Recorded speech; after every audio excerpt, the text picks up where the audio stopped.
What's up, guys? This is the Honest Outlaw here, and today we're going to be doing a video on why Glocks suck. First, I want to give a little disclaimer. Please watch the entire video before you comment, because what we're doing in this video isn't necessarily my personal opinions. The point of these videos is to kind of poke at the fanboys a little bit, first of all, and to give you real knowledge about the firearms. When you go on the forums, you get on the internet, you see some other YouTube channels, you might get some misinformation, especially about Glocks. Since Glocks are so popular, there's a lot of weird and crazy information out there. And what I want to do in this video is I want to kind of separate that. I want to talk about some of the most common things that I've heard complained about the Glock, and talk about those things and see whether or not those things are true or false. And then I want to also add in some of the things that I don't like about the Glock personally.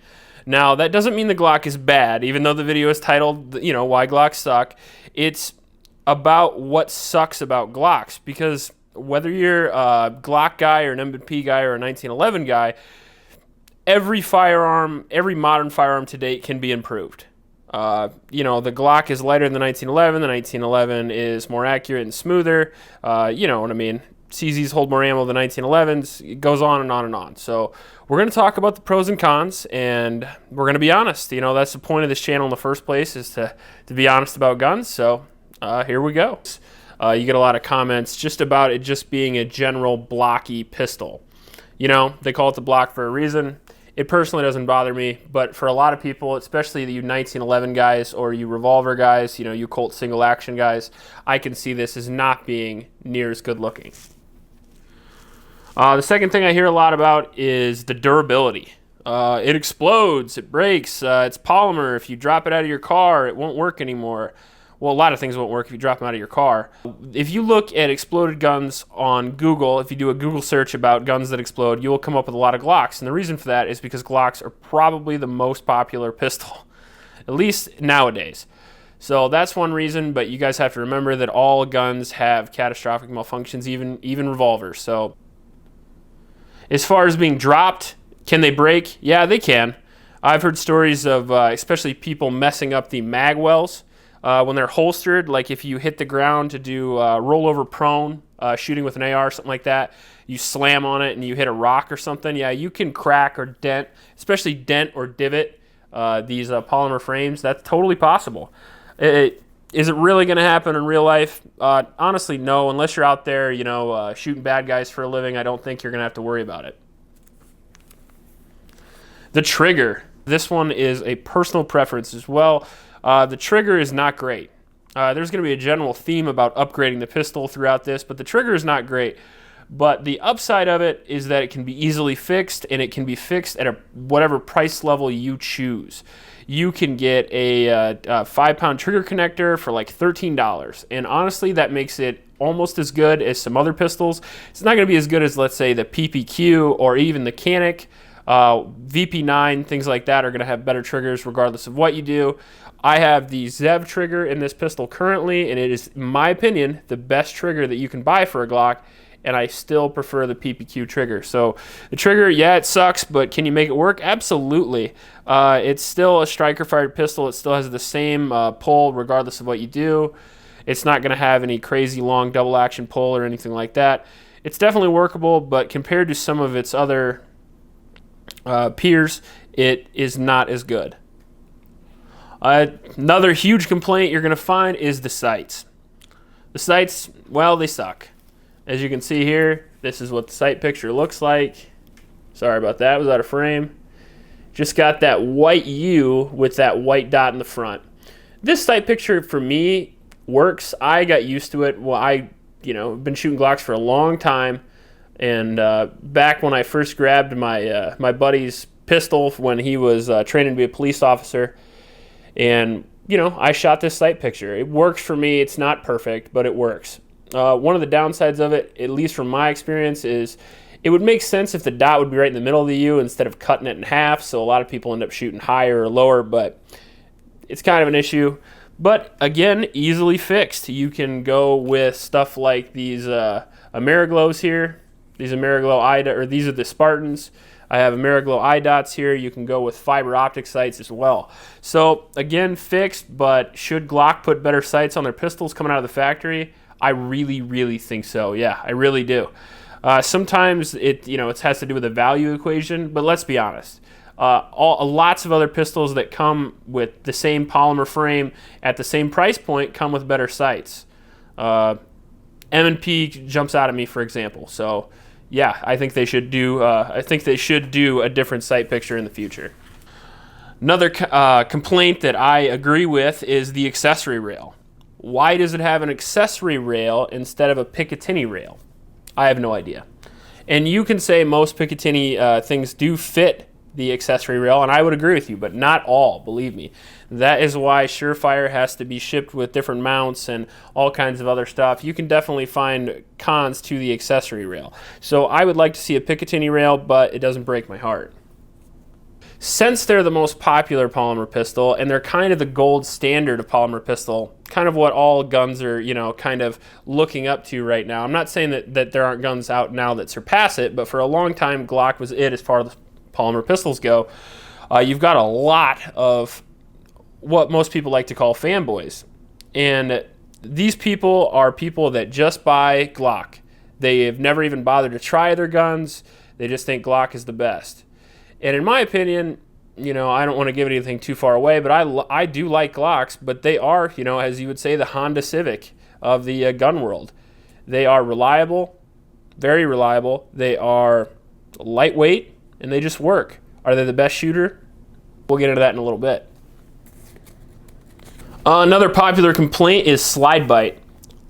I have pretty big hands, and I've never actually, I've gotten slide bite once. I got it a couple times on the G42, for sure. That's a very small pistol, and I'm 6'3". I'm a pretty big guy, so yeah, it's happened a little bit, but does it bother me? No. If it really bothers you, again, Glock won't. I guess maybe Glock supplies them now with the Gen 4s, but they do have a beaver tail grip adapter for you. And even if it's not supplied with the Gen 4s, don't quote me on that. I think they're only like 10 or 15 bucks. Limp wristing, another valid complaint. It really is. Can you limp wrist other pistols? Yep, you can. I've seen it happen. I've seen it happen a lot on Glocks, believe it or not. It mostly happens to new shooters because when you limp wrist, for the majority of the time, it happens when you're not putting enough forward pressure on the pistol. The slide comes to the rear, doesn't come all the way back. That's at least from my experience, and it happened a couple times to my wife. Happened a couple times on the G42. It happened a couple times on the G19. I've seen other people that have shot out at my house do it as well. All of them were inexperienced. I don't think I've ever seen an experienced shooter do it, but from what I've seen on the internet, stuff like that, you can do it if you're shooting in awkward positions and if you're shooting upside down. Another complaint, the 40s wear out too quick. The Glock 23, Glock 22, they just wear out too fast. Glock 27. I had a Glock 22 and I had a Glock 23 at one point or another. I don't have them anymore. I'm not a big 40 guy. But do 40s wear out quicker? Yeah, but 40 wears out quicker in every single other gun too. It's a higher pressure round. As memory serves, the FBI originally had it made because it was a neck down 10 millimeter. They wanted a lower recoiling 10 millimeter for some smaller frame shooters.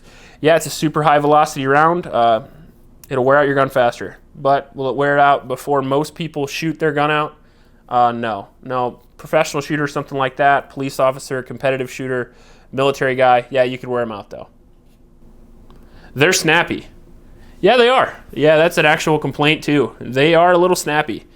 You can buy compensated models of the Glock, but the original model, yeah, they're a little more snappy, especially than pistols like the M&P. But they're less recoiling, in my opinion, than pistols like the PPQ.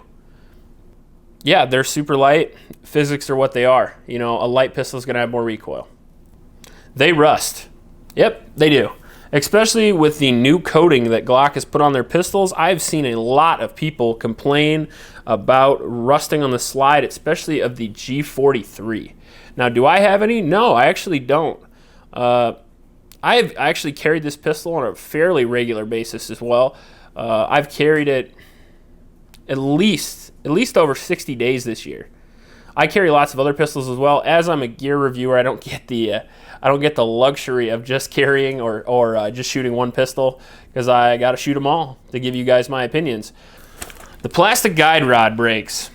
I have never seen that in my life. And other than the Glocks you see on the table, I own several more.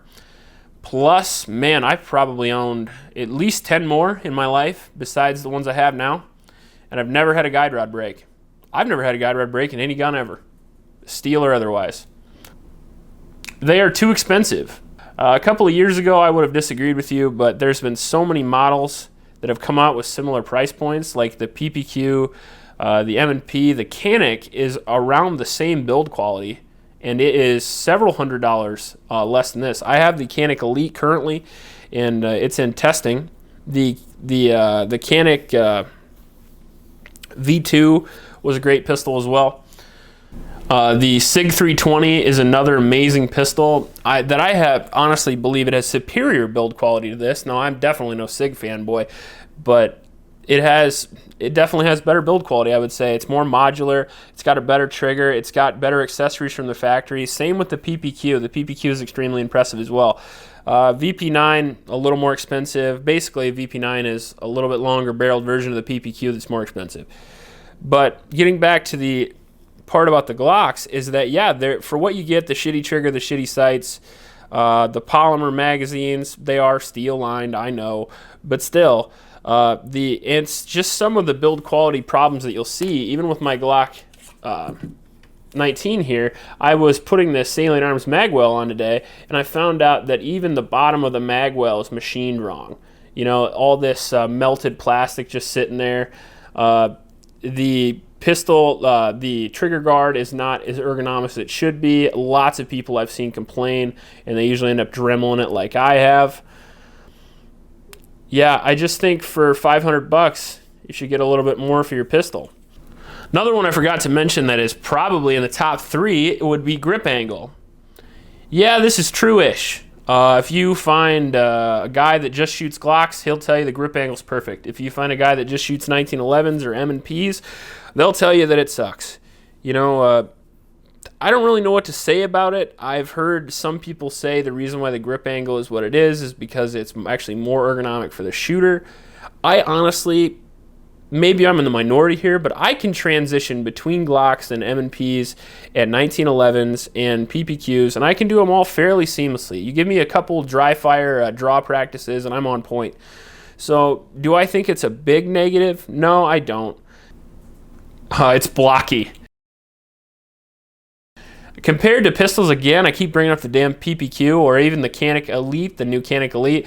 They have the, how about the CZ P07? Probably my all-time favorite pistol in this size.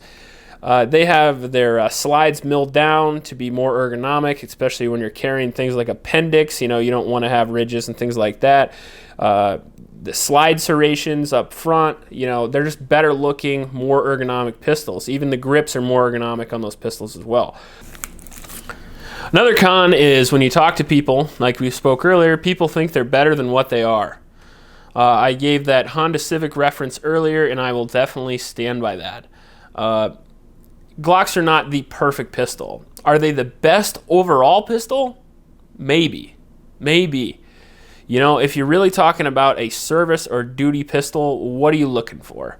Is it going to be your primary gun? Because if it is, maybe the Glock 17 is a good choice. I've shot a lot of USPSA competitions where guys kicked my ass with the Glock. So, can you shoot it well? You absolutely can. Another pro of the Glock is that it's super lightweight. It's very reliable. Do they jam? Yep, they do. But AKs jam. Colt Pythons jam. Malfunction. But every gun jams at one point or another, and if your gun is never jammed, you need to come out to my house and shoot in the snow or the mud or the rain and put 10,000 rounds through it and see what happens.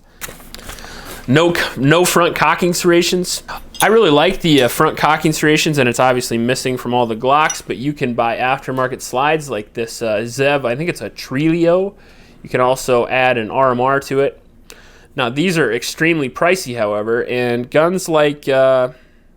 right off the top of my head, I think the new Canic Elite comes with them. But I like guns like that. The CZ brands do as well. I like to be able to chamber check with that, and I just like how it looks. Not enough texture in the grip is probably one of my biggest personal complaints for the Glock. I think they should come with texturing like this RTF here. This RTF, this rough textured frame on this Vickers Tactical from Lipsies or something like that, is the perfect amount of texturing that you can have. It doesn't bother me if I carry. I actually carried this appendix a couple times. I don't like carrying big guns, but I did just to try out the grip.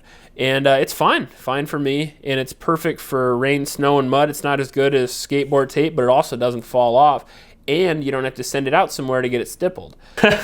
They go through metal detectors. Yeah, if you watch Die Hard or what's the other one? Lord of War, I think. I think Lord of War says it as well. You got to be careful, man. These Glocks are made of polymer, so they go through metal detectors. You know, they're going to be on planes and stuff like that. You know, I'm just kidding, right? The slide's metal, the barrel's metal, some of the internals are metal. It doesn't go through metal detectors. If you don't believe me, you could try it at your local courthouse, but I wouldn't suggest it. The controls are too small. If you want big controls, you can get a gun like a 1911. You can get a CZ, like my CZ AccuShadow's got giant controls. So does the PO9 and the PO7.